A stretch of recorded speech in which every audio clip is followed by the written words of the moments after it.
नमस्कार। आज की इस चर्चा में हम बात करने वाले हैं गूगल एंटी ग्रेविटी 2.0 की। ये एआई के इस नए दौर में एक अल्टीमेट सेंट्रल कमांड सेंटर के रूप में तेजी से उभर रहा है। देखिए, पिछले कुछ वक्त में एआई सिर्फ सिंपल चैट इंटरफेसेस तक ही सीमित था, राइट? लेकिन अब हम सब कॉम्प्लेक्स मल्टी एजेंट सिस्टम्स की तरफ बढ़ चुके हैं। इस बदलाव को कुशल तरीके से संभालने के लिए एक सुसंगत कमांड सेंटर का होना बेहद जरूरी हो गया है। तो चलिए इस नई तकनीक को डिटेल में समझते हैं। इस पूरे कॉन्सेप्ट को समझने के लिए हमारी आज की इस चर्चा के मुख्य बिंदु कुछ इस प्रकार हैं। पहला, द एजेंट फर्स्ट एरा। दूसरा, इंट्रोड्यूसिंग एंटी ग्रेविटी 2.0। तीसरा, कोर ऑर्केस्ट्रेशन फीचर्स।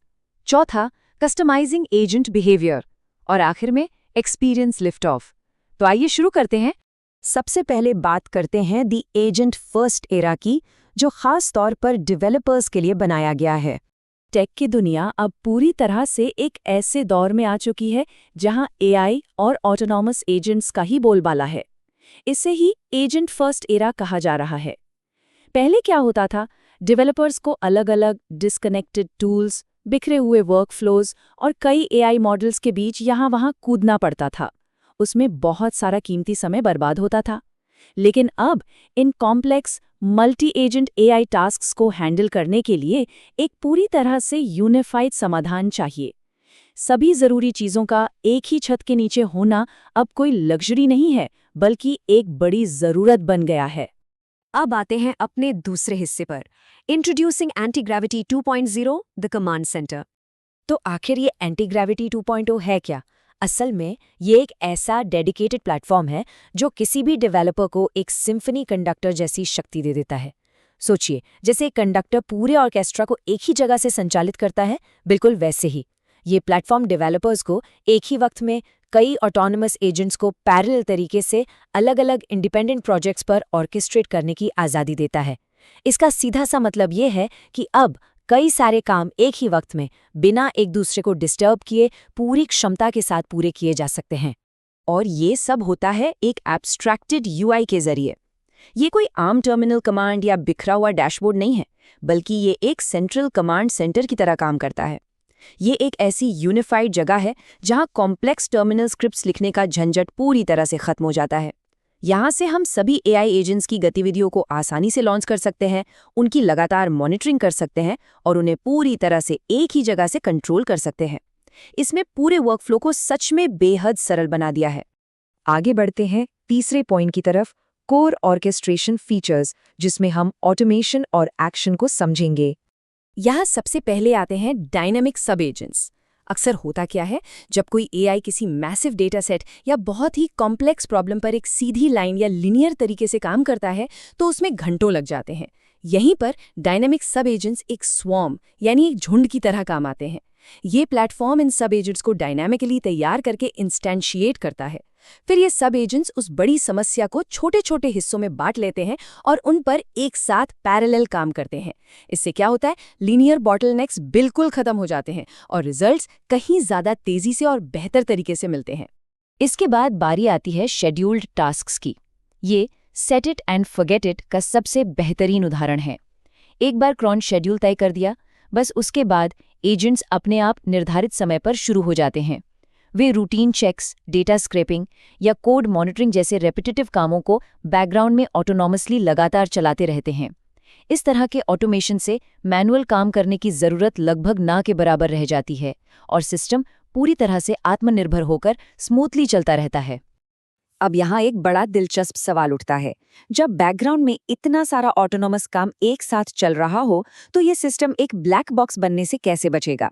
यानी ये एजेंट्स आखिर अपनी प्रोग्रेस और अपने काम का स्टेटस हम तक कैसे पहुंचाते हैं? इसका सीधा सा जवाब है आर्टिफैक्ट्स।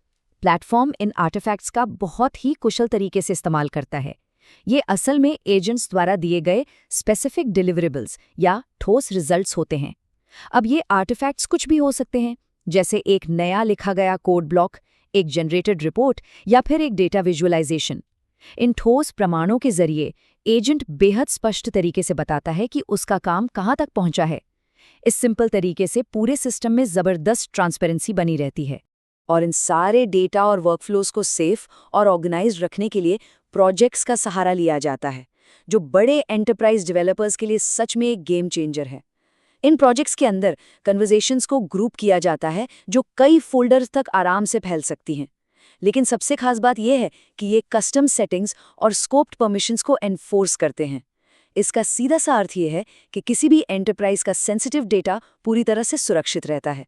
एजेंट्स सिर्फ वही डेटा एक्सेस कर सकते हैं जिसके लिए उन्हें स्ट्रिक्टली परमिशन मिली हो। No unauthorised access period. इस मैसिव ऑर्केस्ट्रेशन में एक और सच में हैरान करने वाला फीचर शामिल है, लाइव वॉइस ट्रांसक्रिप्शन, जो कि लेटेस्ट जेमिनाई ऑडियो मॉडल्स द्वारा संचालित है।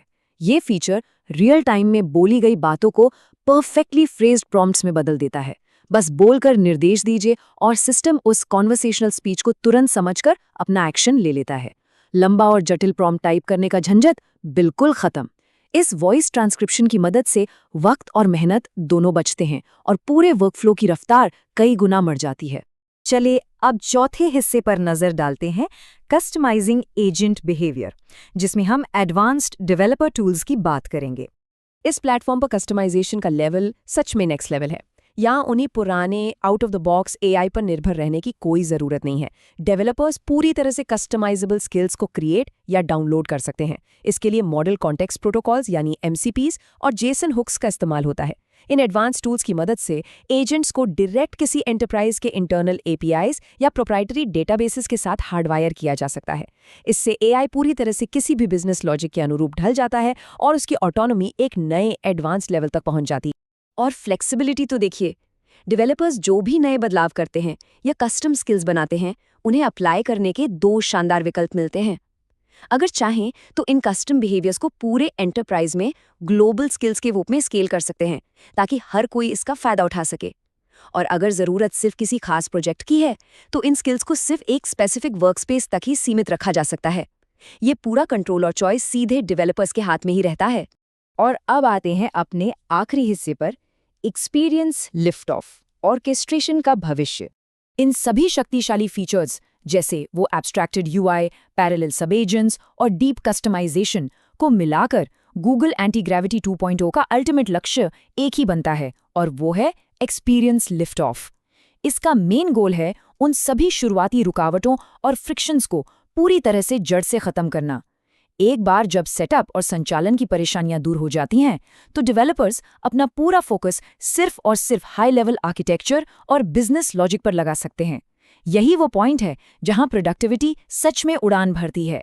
तो इस चर्चा को समाप्त करते हुए एक बेहद अहम सवाल अपने जहन में जरूर रखिएगा। जैसे जैसे एंटी ग्रेविटी 2.0 जैसे कमांड सेंटर्स आने वाले कल का नया स्टैंडर्ड बन रहे हैं, तो क्या इन ऑटोनोमस सब एजेंट्स को पैरेलल ऑर्केस्ट्रेट करना इंसानियत की सबसे जटिल समस्याओं को सुलझाने का पूरा तरीका ही बदल देगा? ऑटोनोमस पैरेलल प्रोसेसिंग का ये नया रूप आखिर इनोवेशन को किस सीमा तक ले जा सकता है? ये एक ऐसा सवाल है जो इस नई टेक्नोलॉजी के साथ हमारे सामने खड़ा है, और सच कहूं तो इस आने वाले कल का हिस्सा बनना वाकई में बेहद दिलचस्प होने वाला है।